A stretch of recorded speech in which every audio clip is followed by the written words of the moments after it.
பரலோகமே உம்மை துதிப்பதா, கர்த்தாவே அங்கே வாழ்கிறே, உம் ஆலயத்தில் உம்மை துதிக்கிறோ, கர்த்தாவே எழுந்தருளும். ஹல்லேலூயா. ஒன்று நல்ல கரங்களை தட்டி கர்த்தருக்கு நன்றி செலுத்துவோமா?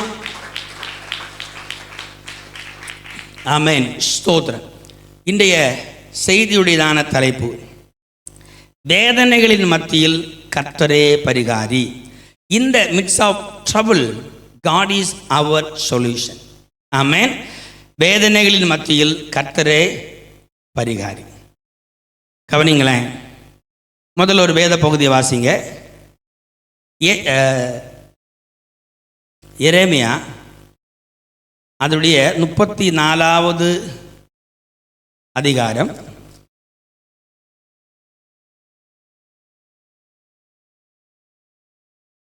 32வது அதிகாரம் அதனுடையதான 18-19 வசனத்துறை வாசிங்க. தலைமுறைகளுக்கும் கிருபை செய்கிறவரும் தாக்களுடைய அக்கிரமத்தை அவளுடைய பின்னடியார் பிள்ளைகளின் மடியிலே சரிகட்டிவரும் ஆகிய சேனையின் கர்த்தர் என்னுடைய நாமமுள்ள மகத்துவம் வல்லமையும் உள்ள தேவனே, யோசனையிலே பெரியவரும் செயலிலே வல்லவருமாய் இருக்கிறீர்கள். அவனவனுக்கு அவனவனுடைய வழிக்கு தக்கதாகவும் அவனவனுடைய கிரியைகளின் பலனுக்கு தக்கதாகவும் அளிக்கும்படிக்கு உம்முடைய கண்கள் மனுஷபுத்திரருடைய எல்லா வழிகளின் மேலும் நோக்கமாய் இருக்கின்றன. சரி, போதும். பாருங்க, யோசனையில் பெரியவரும் செயலிலே வல்லவருமாயிருக்கிறீர், அவனவனுக்கு அவனவனுடைய வழிக்கு தக்கதாகவும் அவனவனுடைய கிரியைகளின் பலனுக்கு தக்கவும் அளிக்கும்படி உம்முடைய கண்கள் மனுபுத்திரருடைய எல்லா வழிகள் மேலும் நோக்கமாக இருக்கிறது. ஆமென். சரி, இனி ஒரு வேத பகுதி வாசிங்க. சங்கீர்த்தனம் 33 அந்த 12வது வசனத்தில் வாசிங்க. சங்கீர்த்தனம் 33:12 வசனத்திலிருந்து. கர்த்தரை தங்களுக்கு தெய்வமாக கொண்ட ஜாதியும் அவர் தமக்கு சுதந்திரமாக தெரிந்து கொண்ட ஜனமும் பாக்கியம் உள்ளது. கர்த்தர் வானத்திலிருந்து நோக்கி பார்த்து எல்லா மனுபுத்திரரையும் காண்கிறார். தாம் வாசமாயிருக்கிற ஸ்தானத்திலிருந்து பூமியின் குடிகள் எல்லார் மேலும் கண்ணோக்கமாய் இருக்கிறார். அவர்களுடைய இருதயங்களை எல்லாம் உருவாக்கி அவர்கள் செய்கைகளை எல்லாம் கவனித்திருக்கிறார். எந்த ராஜாவும் தன் சேனைகளின் மிகுதியால் ரட்சிக்கப்படான், சௌரியவான தன் பலத்தின் மிகுதியால் தப்பான். ரட்சிக்கிறதற்கு குதிரை விடுதா, அது தன் மிகுந்த வீரியத்தால் தப்புவியது. தமக்கு பயந்து தமது கிருபைக்கு காத்திருக்கிறவர்கள் ஆத்துமாக்களை மரணத்திற்கு விலக்கி விடுவிக்கவும் பஞ்சத்தில் அவர்களை உயிரோடே காக்கவும் கர்த்தருடைய கண் அவர்கள் மேல் நோக்கமாய் இருக்கிறது. 20 வாசிங்க. நம்முடைய ஆத்துமா கர்த்தருக்கு காத்திருக்கிறது, அவரே நமக்கு துணையும் நமக்கு கேடகவும் ஆனவர். சரி, போதும். நீங்க நல்லா கவனிங்க. இந்த 2 வேத பகுதியை நம்ம பார்க்கும் பொழுது எல்லாரும் ஒன்று கவனிங்க பார்க்கலாம். எரேமியா 32ஆம் அதிகாரத்தில் வாசிக்கும் பொழுது அவர் யோசனையில் பெரியவர். நீங்கள் என்னைக்கு யோசிக்கிறீங்களே, நீங்கள் என்னைக்கு யோசிக்கிற யோசனை எவ்வளோ நாள் நமக்கு கன்க்ளூஷன் ஆக மாட்டேங்குது. அதாவது காலையில் எழும்பணுன்னு ஒரு யோசனை வரும், என்ன செய்யலாம், இப்படி இருக்குதே, அப்படியே அந்த நாள் தூங்க போகிறது வரைக்கும் அந்த யோசனை இருக்கும். அப்படியே தூங்கிடுவோம், காலையில் அது வந்துடும். அப்போ பின்னும் அதே தான் யோசனை. யோசித்து யோசித்து யோசித்து நமக்கு டிப்ரெஷன் வருகிறது இல்லாமல் ஒரு சேஞ்சஸும் வரல. வந்துதா? அப்போது நம்ம யோசிக்கிற யோசனை அது கர்த்தர் சொல்கிறாரு, உன்னுடைய யோசனை அல்ல, நீங்களும் நானும் நினைப்பதற்கும் எண்ணுவதற்கும் மேலாக செய்கிறவர். அப்போ நம்முடைய யோசனை தேவனுடைய யோசனை அல்ல. உன் நினைவுகள் என் நினைவுகள் அல்ல, என் நினைவுகள் உன் நினைவுகள் அல்ல என்று கர்த்தர் சொல்லுகிறார். அப்போ நம்முடைய யோசனை கர்த்தர் யோசிக்கிறது போல அல்ல. ஆனால் நம்ம யோசிக்கிறோம், அதுக்கு ஒரு கன்க்ளூஷன். நீங்கள் கவனிங்களா, எல்லாம் என்ன கவனிக்கிறீங்களா? நம்ம யோசிச்சுட்டே இருப்போம், ஆனால் அந்த சிக்னல் கிடைக்காது, ஒரு கான்ஃபிடென்ட் வராது. இது இப்படியே எப்படி செய்யலாம், அப்படியே ஒரு கான்ஃபிடென்ட் வராது. அதுக்கு அர்த்தம் என்ன தெரியுமா? கவனிக்கிறீங்களா? நம்முடைய யோசனை எல்லாம் வீணான யோசனை. நீங்கள் நமக்கு அந்த கான்ஃபிடென்ட் வரலைன்னா நம்ம அந்த யோசனையை நிறுத்திட்டு இந்த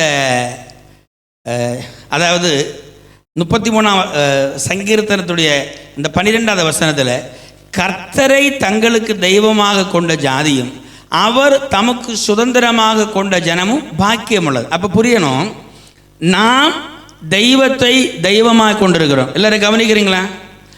நாம் தேவனை தெய்வமாக கொண்டிருக்கிறோம். அந்த தெய்வம் நம்மை தம்முடைய ஜனமாக மாற்றியிருக்கிறார். அல்லேலூயா. ஆண்டவர் அநேக ஜனங்களை பார்த்தார். அநேக ஜனங்களுடைய மத்தியிலிருந்து 12 பேரை தெரிந்து கொண்டார். அதுக்கப்புறமா 70 பேரை தெரிந்து கொண்டார்.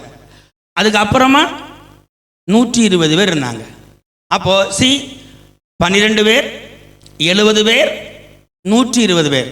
இன்னைக்கு உலகத்தில் அதிகமான ஜனங்கள் பாருங்க. அப்போ மற்ற எல்லா ஜனங்களிலிருந்தும் அவர் நம்மை தமக்கு ஜனமாக கொண்டிருக்கிறார். அப்போ அவர் தமக்கு ஜனமாக கொண்டிருக்கிற நம்மை அவர் விசாரிக்கிற தெய்வம். அவர் உங்களை விசாரிக்கிறபடினால் சகல கவலைகளையும் அவர் மேலே. அப்போ நம்முடைய யோசனையில் ஒரு கவலை வருது இல்லையா? அந்த கவலை யார்கிட்ட வைக்கணும்? ஆண்டவர்கிட்ட வைக்கணும். இப்போ நீங்கள் ஆண்டவர்கிட்ட கவலை கொடுத்தா அவர் நமக்கு என்ன திருப்பி தருவார்? இப்போ நீங்கள் எல்லாரும் கவனிக்கிறீங்களா? நல்ல கைத்தட்டுங்க பார்க்கலாம். ஹல்லேலூயா. நம்ம எல்லாரும் கல்யாண வீட்டில் போன பழக்கம் உண்டு இல்லையா? எல்லாரும் கல்யாண வீட்டில் போயிருக்கிறோம். யாராவது காசு கொடுத்துட்டு சாப்பிடுவீங்களா? முதல்ல சில இடத்துல வழக்கம் உண்டோன்னு எனக்கு தெரியல. நம்மளை போனால் நல்ல வெல்கம் பண்ணி வாங்க உட்காருங்க அப்படின்னு சொல்லி அங்கே இருக்கிற எல்லா சாப்பாடும் நமக்கு தருவாங்களா? தந்துட்டு நம்மளும் அந்த நன்றி கடனுக்காக என்ன கொடுப்போம்? என்ன கொடுப்போம்? கவரை கொடுப்போம், ஏதோ ஒன்று கொடுப்போம் இல்லையா? உத்தமை தின்ன சாப்பாட்டுக்கு மேலே தான் கொடுப்பான். சில கள்ளமாரி உண்டு, வெறும் கவர் கொடுத்துட்டு போயிடுவாங்க. அப்படி நம்ம ஒருக்கெல்லாம் செய்கிறது மேலே ராங். அது அது கர்ஸ், செய்யவே கூடாது. நம்ம அங்கே போனது அவங்கள ப்ளஸ் பண்ணதுக்கு, ப்ளஸ் பண்ணிட்டு வரணும். நீங்கள் கொடுக்கறது கம்மியாக கூட இருக்கலாம், அது உங்கள் மனசுலேருந்து கொடுக்கறது.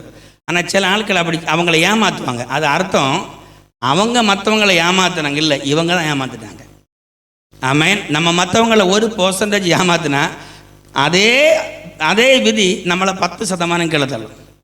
அப்போ நீங்கள் கவனிங்க. அப்போ நம்ம போய் ஒரு கவர் கொடுக்க போகிறோம் இல்லையா? அப்போ நல்ல திருப்தியாக சாப்பிட்டோம் இல்லையா? ஒவ்வொரு இடத்துலையும் ஒவ்வொரு வழக்கம் உண்டு. அப்போ காசு கொடுத்தோன்னு சும்மா ஓகேன்னு விட மாட்டாங்க. ஒரு சாக்லேட் கொடுப்பாங்க, லெமன் கொடுப்பாங்க. சரி, நீங்கள் தமிழ்நாடு சைடில் போகிறீங்கன்னா உங்களுக்கு நிறைய கிடைக்கும், நிறைய பொருள் கொடுப்பாங்க. ஓகே, இந்த தேங்காய் அது இதெல்லாம் கொடுப்பாங்க. அது நிறைய சம்பிரதாயம் உள்ள இடத்துங்களை. அப்போ ஏதாவது நமக்கு தந்து தான் விடுவாங்க. அப்போ தெய்வம் எப்படி தெரியுமா? அவருக்கு வசனத்தை நம்ம நம்பி நம்ம வாழ்ந்து அவரையோடு நம்ம இருந்தால் அவர் நம்மை திருப்தியாக்குறதோடு மட்டுமல்ல, தம்முடைய கிஃப்ட் நமக்கு தருவார், இந்த கிரேஸ் தருவார். அந்த கிரேஸுக்குள்ளே அடங்கி இருக்கிறது என்னன்னு நமக்கு தெரியாது.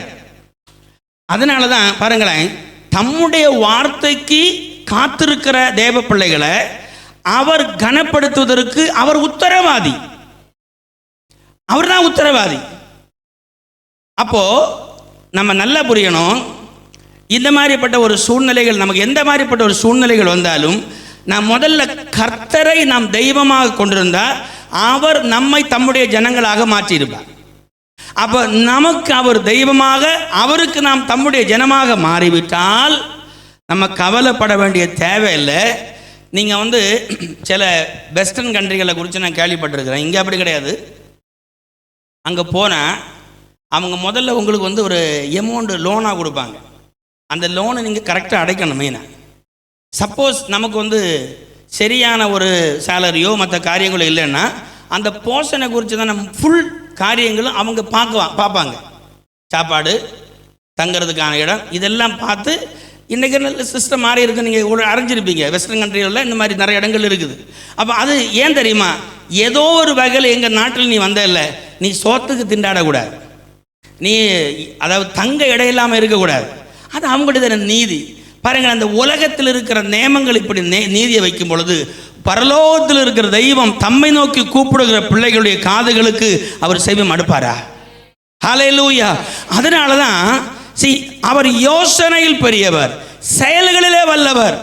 நம்ம நினைக்கிறது மாதிரி அவர் யோசிக்க மாட்டார். He will do it. தம்முடையதான கிருபையின்படி, தம்முடையதான நீதியின்படி நம்மை நடத்துவதற்கு அவர் போதுமானவர். ஒன்று கரங்களை தட்டி கர்த்தருக்கு நன்றி செலுத்துவோமா? ஹல்லேலூயா, ஆமென், ஸ்தோத்திரம். ஒரு வேத பகுதியை வாசிப்போம். யாத்ரா ஆதியாகமத்தின் புஸ்தகம் 19ஆம் அதிகாரம். நமக்கு ஃபெமிலியரான ஒரு வேத பகுதி.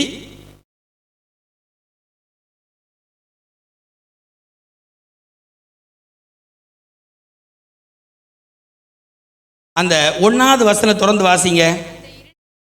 சாயங்காலத்திலே சோதோமுக்கு வந்தார்கள். லோத்து சோதோமின் வாசல்லே உட்கார்ந்திருந்தார். அவர்களை கண்டு லோத்து எழுந்து எதிர்கொண்டு தரை மட்டும் குனிந்து, ஆண்டவன்மார்களே, அடியேனுடைய வீட்டு முகமாய் நீங்கள் திரும்பி உங்கள் கால்களை கழுவி ராத்தங்கி காலையில் எழுந்து பிரயாணப்பட்டு போகலாம் என்றான். அதற்கு அவர்கள், அப்படி அல்ல, வீதியிலே ராத்தங்குவோம் என்றார்கள். அவன் அவர்களை மிகவும் வருந்தி கேட்டுக்கொண்டான். அப்பொழுது அவர்களிடத்தில் திரும்பி அவன் வீட்டிலே பிரவேசித்தார்கள். அவன் சரி, நீங்கள் இதை வீட்டில் போய் வாசிங்க. தெரியல, லோத்துக்கு வீட்டில் ஒரு ஆள்கரு தூதனாக வருகிறது. அது எதுக்கு வராங்க? அங்கே இருக்கிற சோதோம் குமாரோடையதான சூழ்நிலைகளை அறிய வருகிறார். இப்போ இந்த லோத் எப்படிப்பட்ட ஆளுன்னா, அந்த ஜனங்களுக்கு மத்தியிலேயே ஒரு நல்ல ஒரு மனுஷன் இல்லையா? லோத்தை குறித்து 1 பேதுல வாசிக்கும் பொழுது அவன் உத்தமனாக இருந்திருக்கிறான், நீதிமானாக இருந்திருக்கிறான். ஓகே, அப்போது அந்த நீதிமானாகிய அந்த லோத்து இந்த சுற்றி நடக்கிற காரியங்கள் எல்லாம் பார்த்து அவன் வேதனையோடு இருந்தான். அப்போது ஆல்ரெடி ஆபிரகாம் இவங்களுக்காக பரிந்து பேசினதுனால, இவன் உத்தமனாக இருக்கிறதுனாலையும் அந்த தேசத்தை அழிப்பதற்கு முன்பதாக இவனை காக்கணும். அதனால தான் ஆண்டவர் அங்கே போகிறார். நீங்கள் யோசிச்சு பாருங்களேன். அதாவது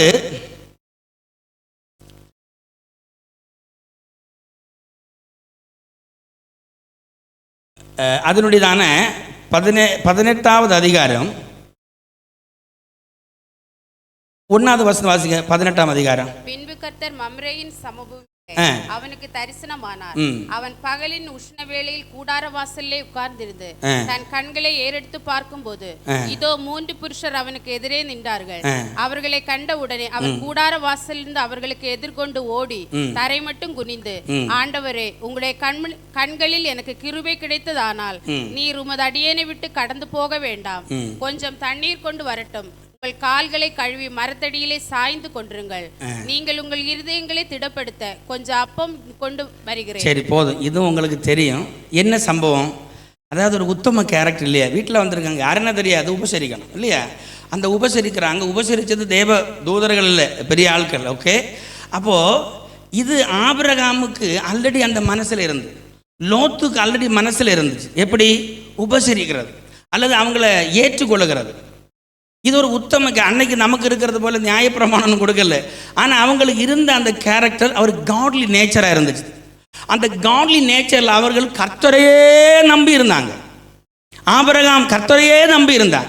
ஆபிரகாம் 12ஆம் அதிகாரத்தில் தேவன் அவரை அழைத்ததிலிருந்து 100% கர்த்தரை தான் நம்பி இருந்தார்.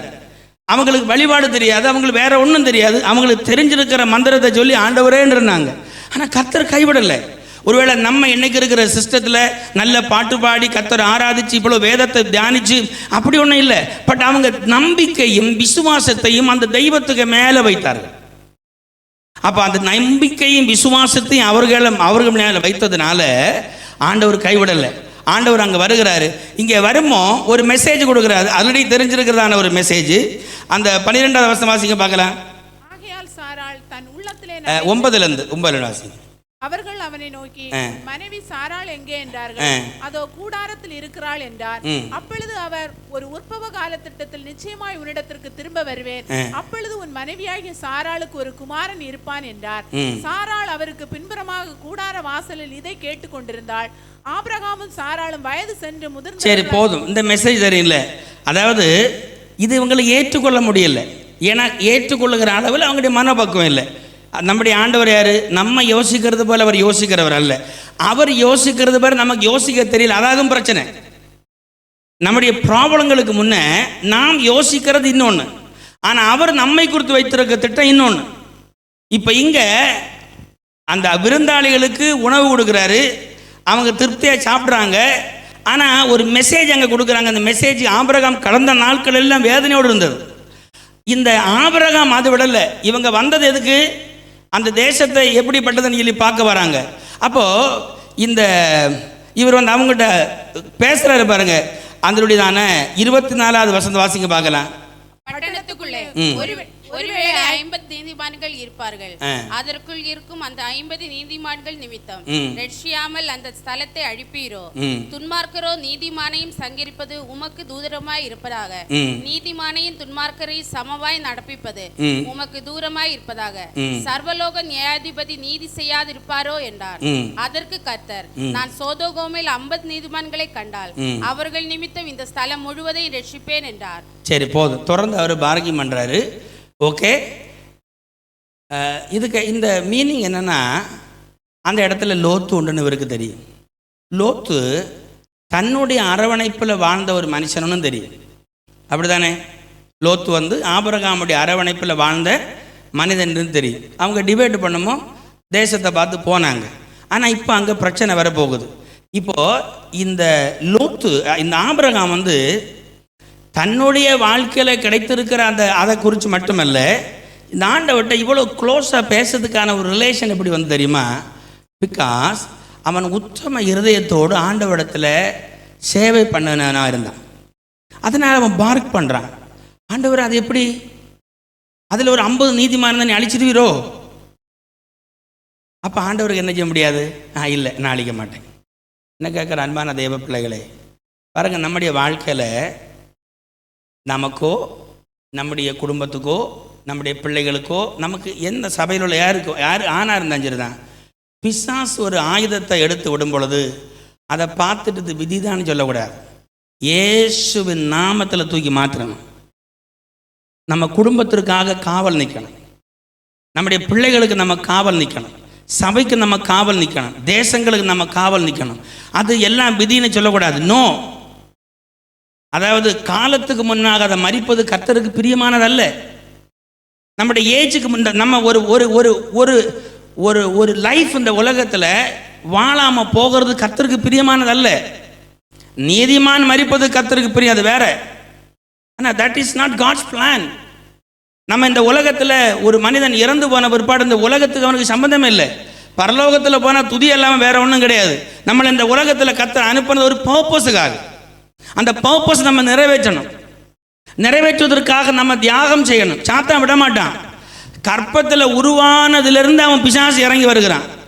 கற்பத்திலிருந்து விடமாட்டேன்றான். பிறந்த போற பிரச்சனை வருகுது, வியாதி வருகுது, இதெல்லாம் அவனுக்கு தொந்தரவு.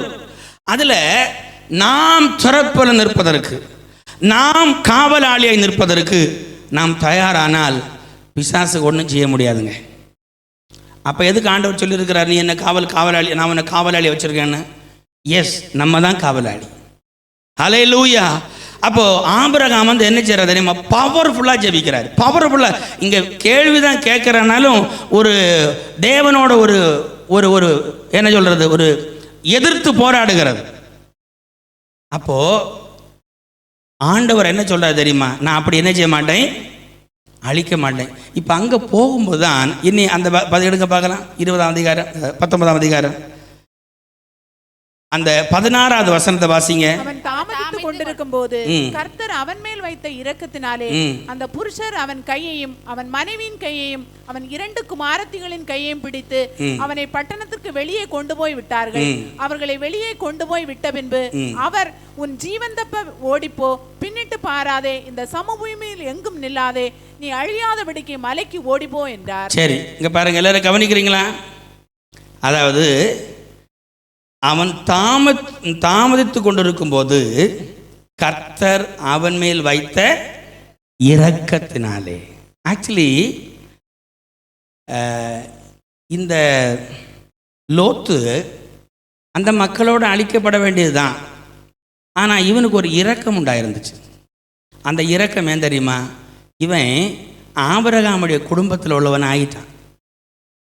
ஆபிரகாமுடையதான குடும்பத்தில் உள்ளவனாக இருந்ததுனால ஆபிரகாம் இவனுக்காக வேண்டுதல் செய்தான். ஆபிரகாம் இவனுக்கு சாய்ஸ் பண்ணதுனால அந்த தேசத்தை அவன் தேர்ந்தெடுத்தான். அப்போ அந்த தேசத்தை அழிக்கும் பொழுது ஆபிரகாம் அவங்களுக்காக திறப்பில் நிற்க வேண்டிய கட்டாயம் கூட அவர் செய்கிறாரு. ஆனால் நம்ம ஒரு பாடல் பாடுவோம், ஆபிரகாமை நினைவு கூர்ந்ததுனால லோத்துவை விடுவித்தார் ஆண்டவர். ஹல்லேலூயா. அப்போ ஒவ்வொரு மனுஷனையும் ஆண்டவர் கண்ணோக்கி அவர் மேலே பரிதபிக்கிற, அவனை பராமரிக்கிற தெய்வமாய் நம்முடைய தெய்வம் இருக்கிறார். அதனால் அன்பான தெய்வ ஜனமே, நம்முடைய வாழ்க்கையை குறித்து, நம்முடைய இந்த உலகத்தில் இருக்கிற இந்த சூழ்நிலைகளை குறித்து நம்ம கொலாப்ஸ் ஆகிடக்கூடாது. நம்ம கொலாப்ஸ் ஆனால் நாம் கர்த்தர் மேலே வைத்திருக்கிற அந்த விசுவாசம் நம்மக்கிட்ட இல்லைன்னு அர்த்தம். மனிதர்களாகிய நமக்கு அந்த பிரச்சனை வரும். நான் அதை சொல்ல வரல. பிகாஸ் 100% ஆண்டவருக்கு மேலே இருக்கிற அந்த நம்பிக்கை பாருங்க, ஆபிரகாமுக்கு இருந்துச்சு, அது லோத்துக்கும் இருந்துச்சு. தேசம் எல்லாம் அழிக்கப்பட போகிறது. ஆனால் ஆண்டவருடையதான கண்கள் எல்லா நீதிமானையும் பார்க்கிறதுனால அவனையும் கர்த்தர் என்ன செய்யலை, கைவிடலை. இப்போ நான் கேட்குறேன், நீங்களும் நானும் இயேசுவை விசுவாசித்ததுனால நம்ம நீதிமான்களாக ஆக்கப்பட்டிருக்கிறோம். நமக்கு இயேசுவுக்கு மேலே இருக்கிற விசுவாசத்தில் நாம் தெய்வத்தை சேவிக்கும் பொழுது அவர் மேலே நம்ம வச்சிருக்கிற அந்த அந்த ஃபெய்த்து நம்மளை விடுவிக்க வேண்டியதான கட்டாயம். ஹல்லேலூயா. பாருங்க, அந்த அந்த விடுதலை நமக்கு இல்லைன்னா ஆண்டவர் நமக்கு சொல்ல மாட்டார், நீ செஞ்சிருக்கிறதுக்கு தக்கதாக உன்னை தண்டிப்பேன் பாரு. தட் மீன்ஸ் அவர் தண்டனை வாங்கிட்டார். இப்போ நம்ம செய்ய வேண்டிய ஒரு காரியம் என்னென்னா, இந்த இந்த இந்த காலகட்டத்தில் நம்முடைய ஆண்டவர் நம்ம நினைக்கிறது போல நினைக்கிறவர் அல்ல. நாம் நினைப்பதற்கும் நாம் எண்ணுவதற்கும் மேலாக செய்கிறவர். நம்முடைய மனதை அந்த தெய்வத்துக்கு மேலே போடுறணும். ஹல்லேலூயா. அந்த தெய்வத்துக்கு மேலே வைத்தா, ஆக்சுவலி இந்த லோத்து விண்ணப்பம் பண்ணினாரா? லோத்து விண்ணப்பம் பண்ணாரா? இல்லை, லோத்து விண்ணப்பம் பண்ணல. காரணம், லோத்துக்கு மேலே கர்த்தருடைய இரக்கம் உண்டானது. லோத்துக்காக விண்ணப்பம் பண்ணது யாரு? ஆபிரகாம். இப்போ நம்ம மற்றவங்களுக்காக விண்ணப்பம் பண்ணும் பொழுது ஆண்டவராக இயேசு கிறிஸ்து நமக்கு ஆல்ரெடி ப்ரேயர்ட் ஃபார் அஸ். இன்னைக்கு அவர் நமக்காக ஜெபித்து கொண்டிருக்கிறார். யோவான் 17ஆம் அதிகாரத்தில் நமக்காக ஜெபித்தார். 1 யோவான் 2ஆம் அதிகாரத்தில் இன்றைக்கு அவர் பிதாவுடைய வலது பாரசத்தில் நமக்காக ஜெபித்து கொண்டிருக்கிறார். அப்போ நம்ம என்ன செய்யணும்? ஜெபிக்காம சோம்பேறி இருக்கணும்ல.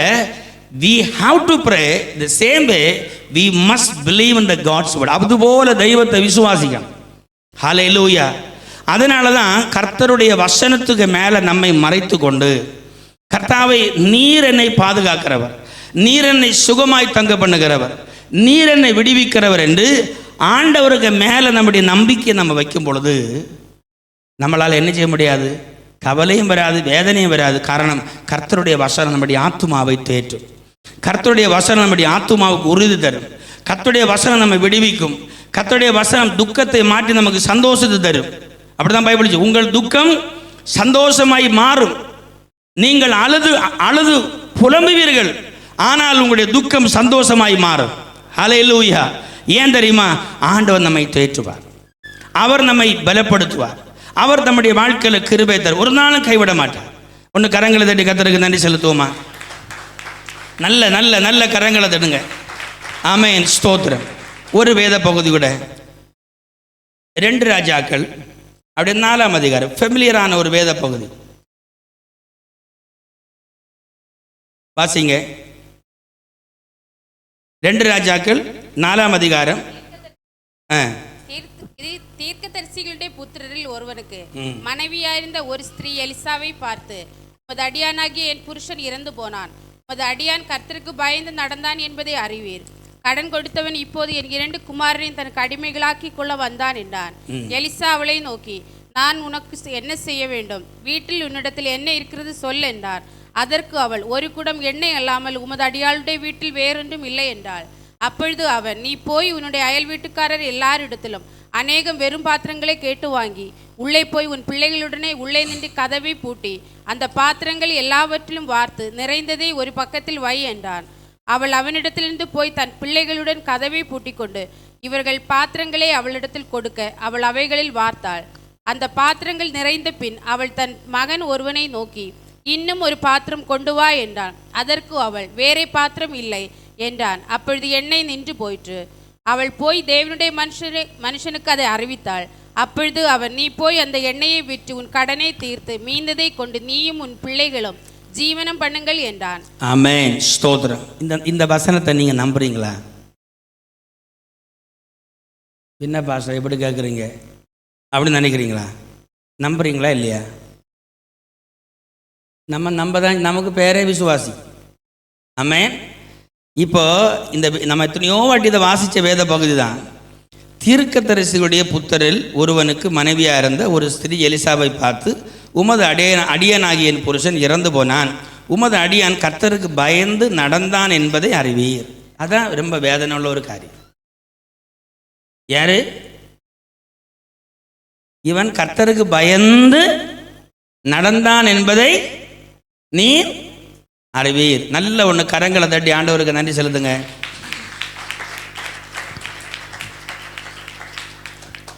நிறைய விசுவாசிகளுக்கு லைஃப்பில் நடக்கிற சம்பவம் என்ன தெரியுமா? நிறைய விசுவாசிகள், ஊழியர்கள், இவங்க வாழ்க்கையில் நடக்கிற சம்பவம் என்னன்னா, கர்த்தரை நல்லா விசுவாசிப்பாங்க, ஆனால் பரிஞானம் இருக்காது. ஃபெய்த் இருக்கும், பிஸ்னஸ் இருக்காது. ஃபெய்த் இருக்கும், ஃபெய்த் இருக்கும், பிஸ்னஸ் இருக்காது. பிஸ்னஸ்ன்றது கர்த்தருக்கு பயப்படுகிறவங்களுக்கு வருகிற தேவஞானம். இவங்க தாங்களாக எல்லா தீர்மானத்தை வச்சு அவங்க எல்லாம் வாழ்வாங்க. பொண்டாட்டியை கவனிக்க மாட்டாங்க, பிள்ளைகளை கவனிக்க மாட்டாங்க, ஒரு இது ஒன்றும் இருக்கா, இதெல்லாம் சாத்தானுக்கு வேணும்னு சொல்லிடுவாங்க. கடைசியில் பட்டோன்னு ஒரு நாள் போயிடும்.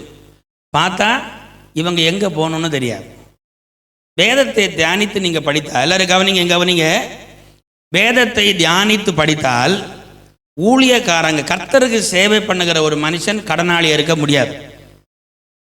கர்த்தருக்கு ஊழியம் செய்கிற ஊழியக்காரங்களுடைய பிள்ளைகள் அவங்க மற்றவங்க பிள்ளைகளை காட்டிலும் குறைந்தபட்சம் ஒரு ஸ்டெப்பாவது மேலே தான் இருப்பணும். நீங்கள் அதை படிச்சீங்கன்னா பைபிள் இருக்காது. ஏன்னா கர்த்தருக்கு சேவை செய்கிற ஒரு ஆள் குறைவுபட கர்த்தர் அனுமதிக்க மாட்டார். அது ஆண்டவருக்கு பிரஸ்டீஜ் இஷ்யூ.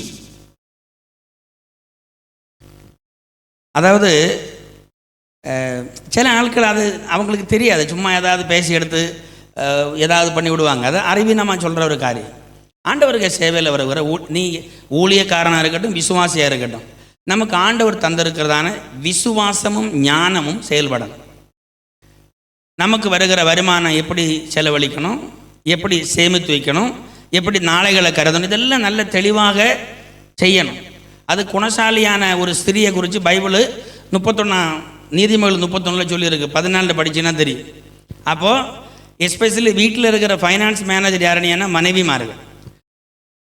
சில இடத்துல அவை செய்ய மாட்டாங்க, மற்றவங்க கையில் கொடுப்பாங்க. பைபிள் படி மனைவி மாதிரி தான் அதுக்கு ஃபைனான்ஸ் காரியங்களை பார்க்கணும். அக்கார்டிங் த ஸ்கிரிப்சர் ஆண்கள் வச்சுருக்கிறாங்க, அது வேற ஒரு காரியம். சரி, எனிவே அப்படி இருக்கிறவங்க இப்போ சிரிக்கிறாங்க, கவனிங்க.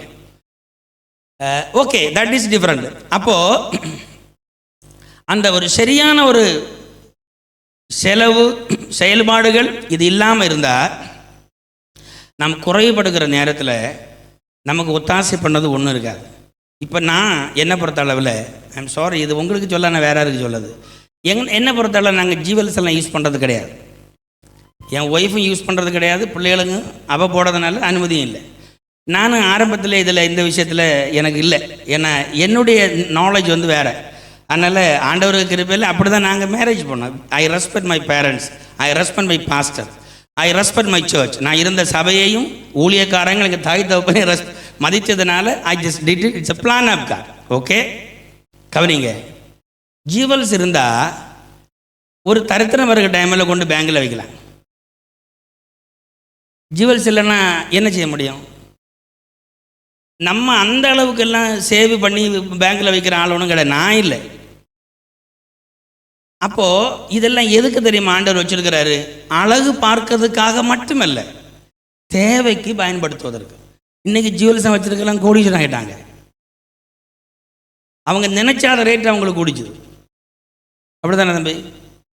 ஆமாம், நல்ல ஆமென், ஸ்தோத்திரம், நல்ல காரியம். பட் இதெல்லாம் நாலேஜாக இல்லாமல் இருக்கிறதுனால நம்ம இங்கே இருக்கிறது போல தீர்க்கதரிசிக புத்தகங்கள் தான், தீர்க்க தரிசனம் உள்ளவர் தான், கடவுள் பேசுகிற ஒரு நபர் தான்.